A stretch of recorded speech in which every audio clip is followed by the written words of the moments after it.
What's up, everybody? It's Vincent. Welcome to Cryptolution, where we give you the best investing and breaking news with everything under the moon in the crypto universe. Today, we're going to be talking about how you can generate wealth for yourself and how other people are trying to manipulate you to thinking that cryptocurrency is not the way of the future. So I've already pulled up an article here where we have different type of generations kind of battling out what to predict the future of cryptocurrency is going to be. So this involves the younger generation and also the older generation.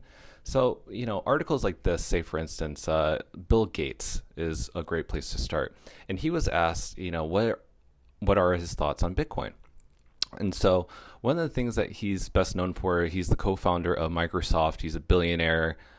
He is a huge person in the tech industry. And when asked this, one of the first things he said was, I do think people get bought into these manias who may not have as much money to spare. My general thought would be that if you have less money than Elon, you should probably watch out. They even go to describe that Gates, in other words, appears to believe that cryptocurrencies, including Bitcoin, may not necessarily be sound investments. Like many financial experts who are wary of crypto, Gates' comments suggest he may think people are buying Bitcoin based on hype rather than because the coin has a lot of underlying potential. Now, I think this is interesting because, Bill Gates is a very smart person, and, he has always been thought of for like decades as being the person who just can see the future. But sometimes when technology evolves, sometimes even when older generations like baby boomers, they sometimes can be a little bit behind as well. And, he's good friends with Warren Buffett, and Warren Buffett is even saying, stay away from Bitcoin. It's not real money. But on the other hand, what he's saying is different from what he's doing. And he's, Warren Buffett invested in a bank in South America that is involved with cryptocurrency. So, what is he doing there? So even though he doesn't want to be invested personally himself, he still is willing to invest in companies in that space. I mean, he has tons of money to spare, right? So why not take that risk? But he's doing it as well. So who knows? Maybe Bill Gates will change his mind at one point, but maybe not. Another person that I think was really interesting is, and I'm not even going to play this clip, but the Forbes magazine, Steve Forbes himself said, El Salvador made Bitcoin a legal tender. Why that will backfire. And he goes in this video just kind of giving up all the reasons why El Salvador is going to fail and why Bitcoin is not going to work in a country like El Salvador. And he just goes on a rant about how the US dollar is much more stronger and more dependable. But in all honesty, we all know that the US dollar has been devalued over the decades that have gone. And so your dollar is going to be worth one day 10 cents. That's just the best metaphor I can say, because 10 cents back then could have bought you a lot more in the 1920s through the 1950s, but now 10 cents can barely get you anything nowadays. So just think about that. And why you should position yourself in cryptocurrency is so important, because as much as these baby boomers like to tell you why you should fear this new space, well, guess what? We have almost 8 billion people on this planet right now. And this is, currently always being updated as we speak. But almost 8 billion people are out there, and almost 100 million people own Bitcoin. Now, this wallet changes because there aren't exactly 100 million Bitcoin owners, because a lot of those people either had passed away or have lost their wallets or have lost their crypto. So as much as we like to know, like there's exactly an amount of 100 million, we will never know. But just think about that. 100 million people could own Bitcoin, or up to that amount. And, if you compare that to the 8 billion people worldwide, I mean, that's only like 12.5% of the population on this planet invested in crypto. And that perfectly situates yourself in like where the tech boom was going on with like Facebook and Google. A lot of people that I know invested in Facebook, and they're now millionaires. They actually have their own homes, and they sold their Facebook stocks, and now they're just living on they're just relaxing, and they're just having fun, and they don't have to work a 9 to 5 hour job. So when I went to the Bitcoin treasuries, you start to realize like who actually owns Bitcoin. And as you can see right now, the U.S. is really dominant, at least for public companies. The U.S. is very dominant in this space, so they're accumulating. And also other countries. I mean, if you think about countries and governments, Bulgaria and Ukraine, they are right now accumulating a lot more Bitcoin than most people. And the ETFs, again, Grayscale, topping the charts. They own as much Bitcoin than anybody else right now. And this is why the U.S. is leading in this moment. Michael Saylor, obviously a spoken person in this space, but he's telling everybody, invest dollar cost average into Bitcoin and no other asset. But, there's also the other hand of, if you invest in other cryptocurrencies like Cardano, Ethereum, all these other altcoins, think of those things as not like a store of value, but as a technology, as a company which could grow in this space. DeFi is the future, and I would love for you guys to be part of this movement. Now, if we go into the statistics of what age range these people have been acquiring Bitcoin, well, if you go into Gemini is an app, and it's also a trading platform that was started by the Winklevoss brothers. And they created a statistic where, how many people hold Bitcoin from genders to age. Obviously, there's a majority of men, but it's awesome to see that women are also part of the space as well. And if you can see here, any range between 25 through 44 is the majority of crypto investors. And that right there is the millennial age. So, that's anywhere from like 1980 to I guess anywhere up, so, just think about it. These people have an opportunity, the millennials and even the Gen Zs, right, have an opportunity to secure a financial free future.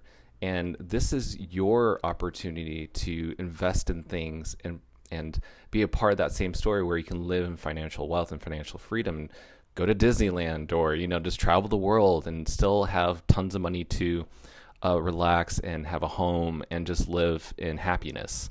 I may be pitching this too hard, but that's just how I personally envision it. Again, none of this is financial advice. I'm not a financial advisor. This is just financial opinion, entertainment, and this is personally just what I believe. This is something that I'm personally doing myself, and I believe that this is the future. Now, if you don't really kind of get the perspective of these millennials and Gen Zs investing, well, the New York Post recently made an article where young investors are abandoning stocks for crypto and making millions.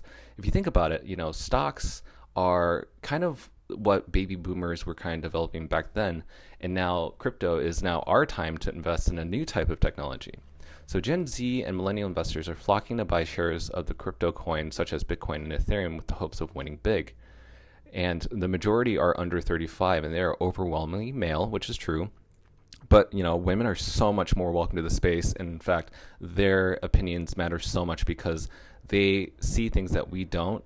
And we really should be embracing more women in the space. And so I welcome any female queens out there, all the female warriors out there. Feel free to leave a comment down below. Let me know your thoughts on how and why you're invested in crypto. But we'll continue. Gen Z and millennial investors make up nearly 94% of the crypto market. 94%. That's a large number. With older generations sticking around with more traditional investments such as bonds and index funds. Now, we go on to kind of understand a little bit about Cooper, who invested in crypto. And right now, he's a crypto millionaire. It's only a matter of time before alternative currencies are completely mainstream. Turley, who lives in Los Angeles and works in the crypto strategy at a streaming app, claims he made millions in the crypto market. He started with only a few $1,000s a few years ago, earned through the part-time jobs and freelance writing gigs, and now has access to 7 figures after ditching his post-college career to work in the space full-time. He said the crypto market felt uncertain, but now, regardless of where the price goes in the next couple of months, the industry is here to stay. Now, that's really cool because he's getting the sense and he's seeing even though there's volatility in this market, he's like, it's worth the risk because why put your money into stocks and bonds that take forever to see profit?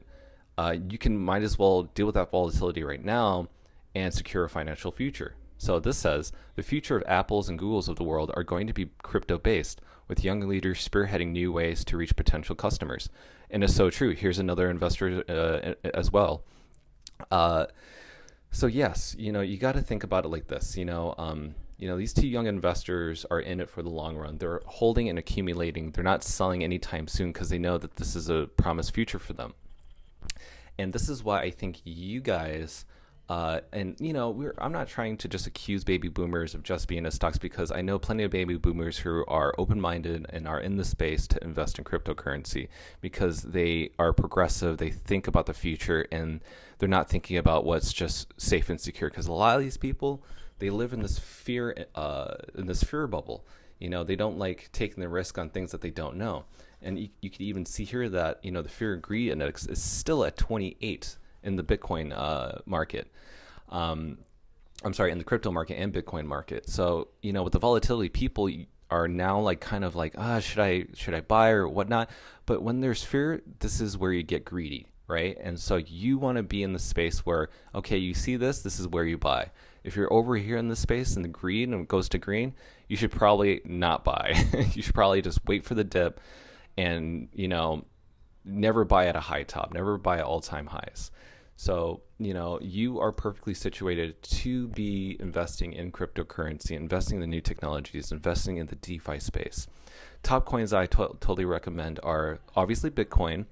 If you were to do 50-50, I would do 50% of your dollar cost averaging. If it's $100 or $20 a day or $100 a week or $10 a day, this is what I would do. I would put 50% of the money that you want to invest on that day or that week into Bitcoin. And then the other 50%, put it into the top 10 to top 20 altcoins.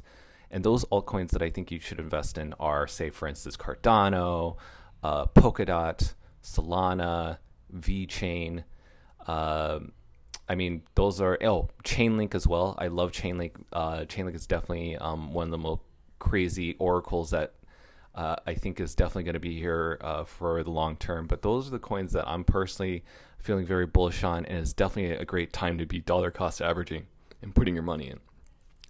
So yeah, guys, that's about it. This is a great episode. I hope that this has given you a little bit more information why I feel like you should invest in this space right now at this time on this dip while the market is down. And yes, secure a financial free future. Might as well take the risk. Again, don't put more than you're willing to lose. Only put in about 5 or 10% of your portfolio in. And again, if you guys have any comments, something that I haven't addressed, please leave a comment down below. Be sure to like, subscribe, leave a comment down, and just hit that notification bell. And I will see you guys next time.